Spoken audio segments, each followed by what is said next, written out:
तर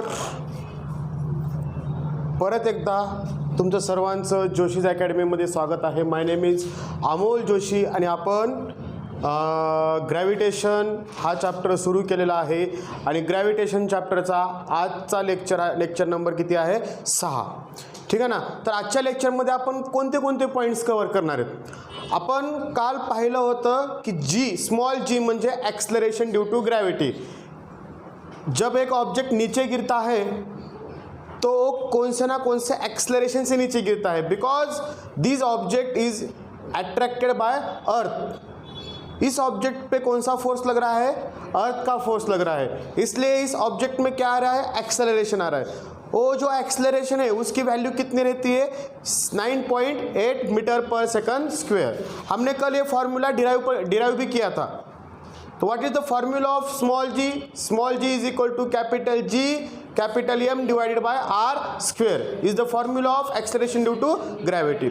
अब जो ये वैल्यू है जी की, जो वैल्यू है स्मॉल जी की, जो वैल्यू है वो वैल्यू सब जगह सेम रहती है क्या? स्मॉल जी ची जी व्हॅल्यू आहे, स्मॉल जी म्हणजे काय?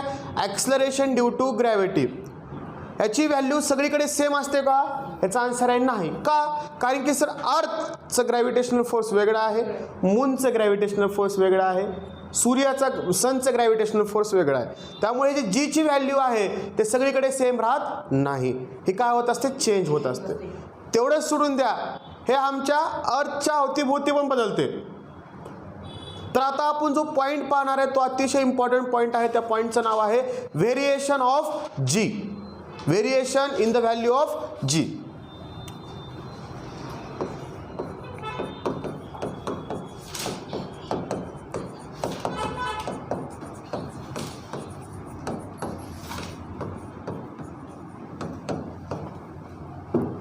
तो अब देखिए जी की वैल्यू में बदल होता है.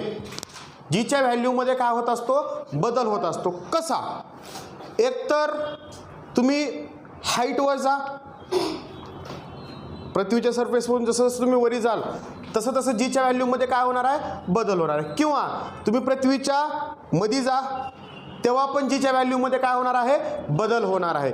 किंवा तुम्ही पृथ्वीवरच फिरा. आता फॉर एक्झाम्पल समजा आमची पृथ्वी कशी आहे?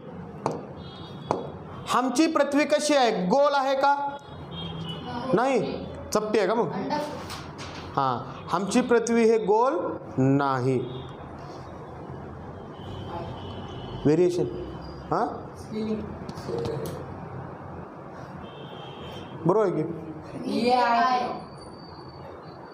VRIT आहे ना? हां हां हां बरं ठीक आहे ना, चालतं, काय अडचण नाही. हां असं का? बरं ठीक आहे, चल तुझ्या मड्यावर.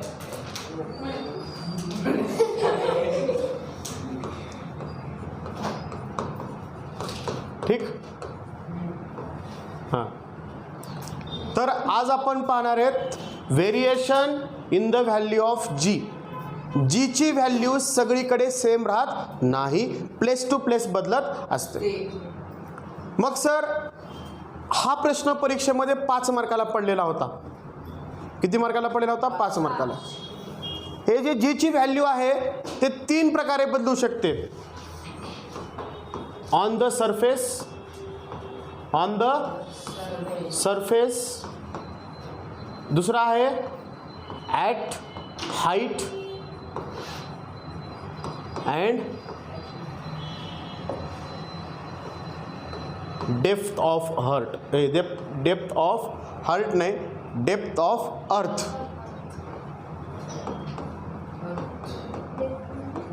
खोली, डेप्थ म्हणजे खोली. अब देखिए सबसे पहला पॉइंट कौन सा है? On the surface.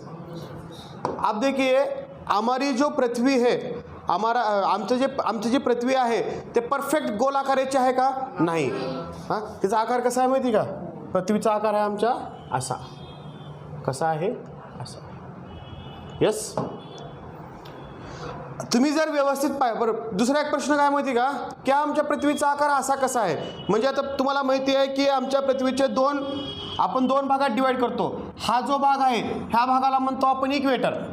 माहिती आहे का सगळ्याला? ह्या भागाला काय म्हणतो आपण? इक्वेटर. आणि हा जो भाग आहे ह्याला म्हणतो आपण पोल.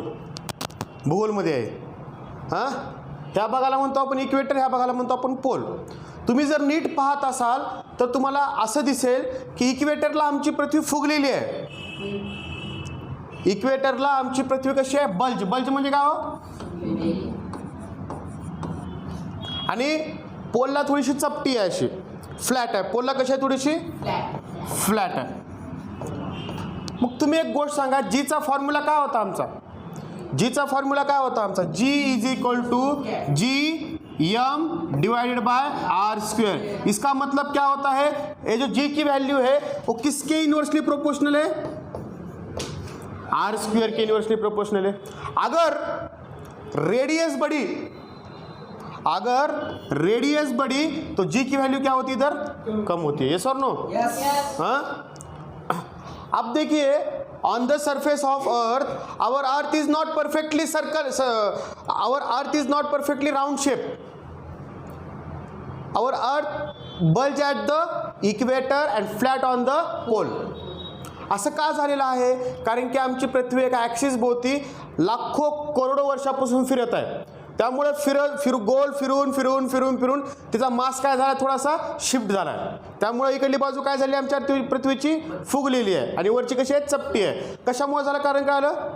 कारण की ते लाखो वर्षापासून काय होत आहे? फिरत आहे. त्यामुळे मधला मास काय झाला? पूर्ण शिंक झालं. ठीक आहे, म्हणजे थोडासा शिफ्ट झाला आहे. शिफ्ट म्हणजे पसरलेला आहे. कुठे पसरला आहे? तुम्ही असं गोल गोल गोल गोल फिरल्यानंतर काय होतं? मास इकडे पसरते. ठीक आहे ना.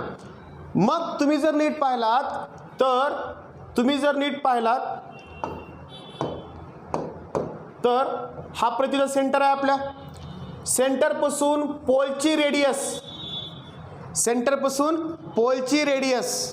आणि सेंटरपासून इक्वेटरची रेडियस, कुणाची रेडियस जास्त आहे? हो, इक्वेटरची जास्त आहे. दिसतं ना तुम्हाला? इक्वेटरची रेडियस काय जास्त आहे. तर इक्वेटरची रेडियस काय इथं जास्त आहे कुणापेक्षा?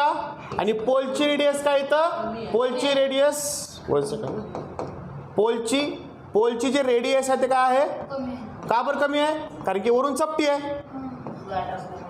ठीक आहे ना. वरून चपटी आहे, इकडून फुगलेली आहे. इकडली रेडियस जास्त, इकडली रेडियस रेडियम झाले का ते? रेडियस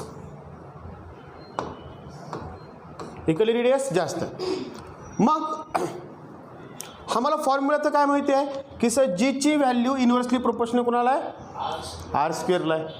तर पोलला रेडियस काय जास्त आहे. रेडियस जर जास्त असेल तर जीची व्हॅल्यू काय असणार आहे? पोलला काय असणार आहे?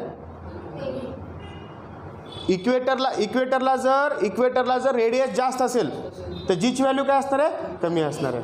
कारण की का बरं? G is inversely proportional to R square. आणि पोलला रेडियस कमी असल्यामुळे जीची व्हॅल्यू काय असणार आहे? जास्त असणार आहे. किती जास्त आहे? सर पोलला जीची व्हॅल्यू आहे 9.83 मीटर पर सेकंड स्क्वेअर आणि इक्वेटरला जीची व्हॅल्यू किती आहे? 9.77 मीटर पर सेकंड स्क्वेअर. कळते का? हां, एवढा व्हेरिएशन कशामध्ये आहे? सरफेसवर आहे. का कळलं? पोलला रेडियस कमी असल्यामुळे जीची व्हॅल्यू जास्त आहे. इक्वेटर रेडियस जास्त असल्यामुळे जीची व्हॅल्यू कमी आहे. कारण आमच्या पृथ्वीचा शेप आहे परफेक्टली राऊंड शेप नाही, तो कसा आहे? फ्लॅट आहे. ठीक आहे ना. त्यामुळं जीची व्हॅल्यू अशी बदलत असते. कुठं? सरफेसवरती. क्लिअर आहे? दुसरा मुद्दा काय सर? At height. क्लिअर? तुम्ही जर नीट पाहिलात ॲट हाईट, सर तुम्ही जर नीट पाहिलात, परत एक वेळेस आपण पृथ्वी काढू, इथं आमची अर्थ काढूया आपण. ठीक आहे ना. एक काम करू आपण, आपण एक्झॅक्टली अर्थच घेऊत ना.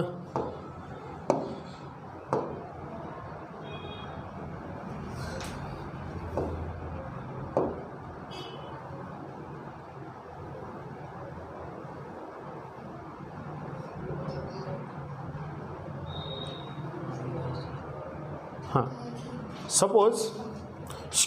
सपोज सर पृथ्वीच्या सेंटरपासून ते इथंपर्यंत पृथ्वीची रेडियस किती आहे माहिती का?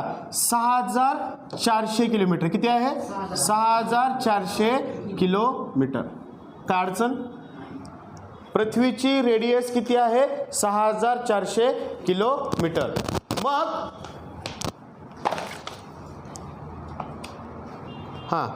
मग तुम्हाला एक मुद्दा समजायला पाहिजे की सर तुम्ही जसं जसं वरी जाल तसं तसं आरची व्हॅल्यू काय होणार आहे? वाढणार आहे. इथंपर्यंत किती आहे? 6400. वरी गेल्यानंतर अजून वाढेल का कमी होईल? वाढेल. ठीक आहे ना. मग जसं जशी आरची व्हॅल्यू वाढेल तशी तशी जीची व्हॅल्यू काय होणार आहे? कमी होणार आहे. क्लिअर आहे ना? जीची व्हॅल्यू काय होणार? कमी होणार आहे. पण प्रॉब्लेम कुठे आहे माहिती का? की सर तुम्ही जर 10 किलोमीटर वर गेलात. किती? 10 किलोमीटर. आता काय होतं माहिती का? इथं बसलेले विद्यार्थी म्हणतात की सर आता वरी गेल्यानंतर जीची व्हॅल्यू काय होणार आहे? कमी होणार आहे. चला वरी प्लेनमध्ये गेले, प्लेनमध्ये उडी मारले. का बरं? जीची व्हॅल्यू कमी आहे म्हणून. त्यांचा असा अंदाज होतो की आम्ही खालीच पडणार नाही. आता पडलं तरी स्लो स्पीडने खाली पडू, कारण की जीची व्हॅल्यू काय असणार आहे? वरी कमी आहे. पण लक्षात ठेवण्यासारखी गोष्ट काय माहिती का? तुम्ही जर 6400 किलोमीटरच्या कंपॅरिझनमध्ये 10,000 किलोमीटर वर गेलात तर ह्याच्या व्हॅल्यूला काही जास्त फरक पडणार आहे का? 6400 मध्ये फक्त काय ॲड होणार तर 10. तर 6410 झाले. जीच्या व्हॅल्यूमध्ये जास्त फरक पडणार आहे का? फरक पडणार आहे का? समजा तुम्ही 20 किलोमीटर गेलात, काय फरक पडणार आहे जास्त व्हॅल्यूमध्ये? 30 किलोमीटर गेलात, काय फरक पडणार आहे व्हॅल्यूमध्ये जास्त? त्यामुळं असा गैरसमज ठेवू नका की हाईट वाढल्यानंतर आरची व्हॅल्यू वाढणारच आहे, विषय नाही त्यामध्ये. पण तुम्ही नॉर्मल जर हाईटला गेलात तर तेवढा फरक पडणार नाही, कारण की ह्याची रेडियस किती आहे? 6400 किलोमीटर रेडियस आहे. कळतं का मी काय सांगलं? नाही? हां 6400. तुम्ही थोडंसं वर गेलात, इथं जीची व्हॅल्यू कमी होईल असं तुमचा अंदाज होईल. नाही होणार कमी, तेवढी कमी होणार नाही, कारण की रेडियस किती आहे? 6400 आहे. तेवढा काय फरक पडणार आहे का ह्याच्या व्हॅल्यूला? अजून वर गेलात, तुम्ही जर 2000 किलोमीटर गेलात किंवा तुम्ही जर 500 किलोमीटर गेलात, तेव्हा मात्र जीच्या व्हॅल्यूला काय होतो? फरक पडतो. तेव्हा जीची व्हॅल्यू काय होते? कमी होते. पण नॉर्मल 10, 15, 20 किलोमीटर फरक पडत नाही. क्लिअर आहे? हां, तुम्हाला स्पष्ट सांगतो. इकडे बघा, तुमच्यासमोर हे एक डायग्राम आहे. क्लिअर ना? आता समजून घ्या. डायग्राम नाही, चार्ट आहे. पृथ्वीच्या सरफेसवर जीची व्हॅल्यू किती आहे? 9.8. थोडंसं वरी गेलात माउंट एव्हरेस्टवरती. माउंट एव्हरेस्ट किती किलोमीटर आहे? 8.8 किलोमीटर आहे. किती फरक पडला हो? काहीच फरक पडला नाही जीच्या व्हॅल्यूला, कारण की 8.8 आणि 6400 काही जास्त फरक पडणार आहे का? नाही. पुन्हा तुम्ही कुठे गेलात? Maximum height reached by manmade balloon, म्हणजे माणसांनी बनवलेले जे बलून आहे तो आतापर्यंत किती उंच गेलेला आहे? 36.6 किलोमीटर उंच गेलेला आहे. त्या हाईटला जीची व्हॅल्यू किती आहे? 9.77. काही जास्त फरक पडला का? अजिबात फरक पडला नाही. हां, तुम्ही जर height of typical weather satellite, हा कुठं असतो? 400 किलोमीटर वर असतो वेदर सॅटेलाइट. ह्याची हाईट किती आहे? 400 किलोमीटर. हां, तेव्हा जीची व्हॅल्यू किती आहे? 8.7. तरी पण जास्त फरक पडलेला नाही. आणि तुम्ही जर कम्युनिकेशन सॅटेलाइटला गेलात, म्हणजे खूप वरी गेलात, त्याची हाईट किती आहे? 35,700 किलोमीटर. तेव्हा जीची व्हॅल्यू काय होते? डायरेक्ट 0 होते. म्हणजे जसं जसं तुम्ही वरी जाल तसं तसं जीची व्हॅल्यू कमी होणार आहे. नो डाऊट कमी होणार आहे. कारण की का बरं कमी होणार आहे? कारण की आरची व्हॅल्यू वाढणार आहे, त्यामुळे जीची व्हॅल्यू काय होणार आहे? कमी होणार आहे. 100% काय होणार आहे? व्हॅल्यू तिची कमी होणार आहे. फक्त प्रॉब्लेम कुठं आहे? प्रॉब्लेम आहे की सर नॉर्मल हाईटला काय फरक पडत नाही. कळतं का? आम्हाला खूप उंचावर जावं लागेल त्यावेळेस जीच्या व्हॅल्यूमध्ये आम्हाला फरक दिसेल. क्लिअर आहे ना? तर हा झाला दुसरा मुद्दा. क्लिअर आहे? आता डेप्थ, ज्यावेळेस तुम्ही डेप्थमध्ये जाल, अरे कसं काढते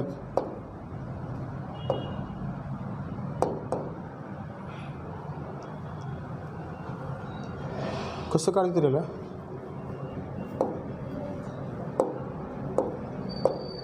हां ठीक आहे, चला. ज्या वेळेस तुम्ही डेप्थमध्ये जाल, डेप्थमध्ये म्हणजे काय? पृथ्वीच्या खुली. फॉर एक्झाम्पल कसं? आता इकडे बघा, हे आमची अशी पृथ्वी आहे. Yes or no? हां, तुम्ही जर असा खड्डा पाडलात, तुम्ही असा खड्डा पाडलात पृथ्वीमध्ये आणि तुम्ही जर खाली जायला निघालात, तर आता लेझनाच्या डोक्यामध्ये काय प्रश्न येतो? So g is inversely proportional to R square, हे सगळ्याला माहिती आहे. क्लिअर? आता खाली जाताना आरची व्हॅल्यू काय होणार आहे? कमी होणार आहे. तुम्ही जर इथून खाली चाललात तर आरची व्हॅल्यू काय होणार आहे? हो, कमी होणार आहे. जीची व्हॅल्यू काय व्हायला पाहिजे? वाढायला पाहिजे.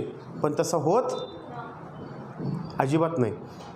मग आता खूप जणांच्या डोक्यामध्ये प्रश्न पडला असेल की sir how it is possible, आरची व्हॅल्यू कमी व्हायला पण जीची व्हॅल्यू का बरं वाढणार गेली आहे? बरोबर आहे ना. आता आपण पूर्ण फॉर्म्युल्याकडे येऊयात. कोणत्या फॉर्म्युल्याकडे? पूर्ण फॉर्म्युल्याकडे. आता इकडे बघा, जीचा पूर्ण फॉर्म्युला काय हो?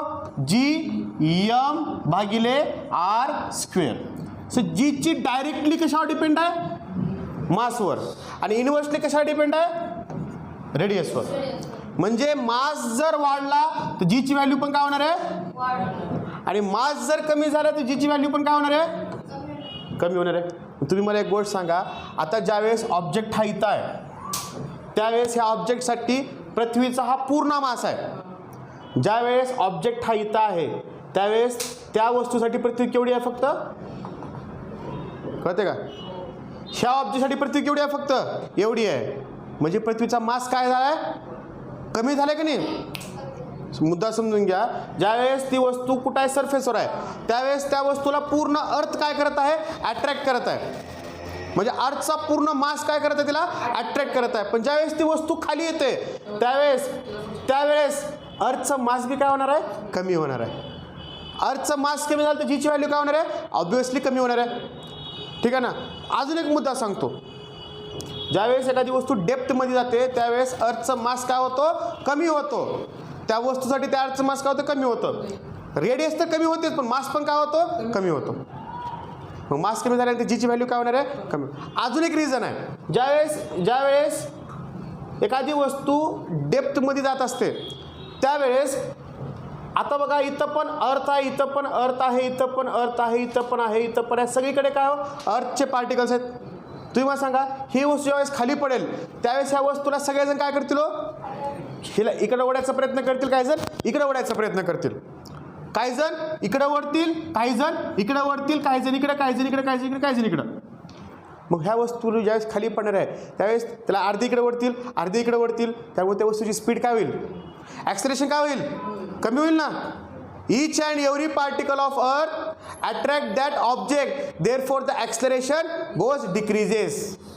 दोन कारण आहेत. एक तर मास पण कमी व्हायला आहे, दुसरं काय? Each and every particle of the earth get attract that object. त्यामुळे याची व्हेलॉसिटी काय होणार आहे? कमी होणार आहे. ॲक्सेलरेशन काय होणार आहे? त्याचं कमी होणार आहे. तर हा 5 मार्काचा प्रश्न आहे. कसा प्रश्न कळाला? की तुम्हाला परीक्षेमध्ये म्हणतात state the variation in the value of g on the surface at the height and in the depth. सरफेसवरती काय हो?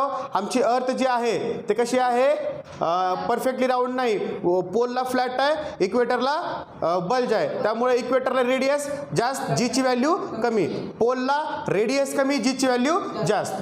पोलला व्हॅल्यू काय? 9.83 आणि इक्वेटरला काय? 9.77 मीटर पर सेकंड स्क्वेअर. डन. मग पुन्हा कुठे येतो आपण? हाईटला. सर जसं तुम्ही हाईटच्या वर जाल तसं आरची व्हॅल्यू काय होणार आहे? वाढणार आहे. आणि आरची जर व्हॅल्यू वाढली तर जीची व्हॅल्यू काय होणार आहे? कमी होणार आहे. पण नॉर्मल हाईटला जीच्या व्हॅल्यूला फरक पडत नाही. उदाहरणार्थ तुम्ही जर माउंट एव्हरेस्ट पाहिलात तर माउंट एव्हरेस्टची हाईट किती आहे? 8.8 किलोमीटर आहे.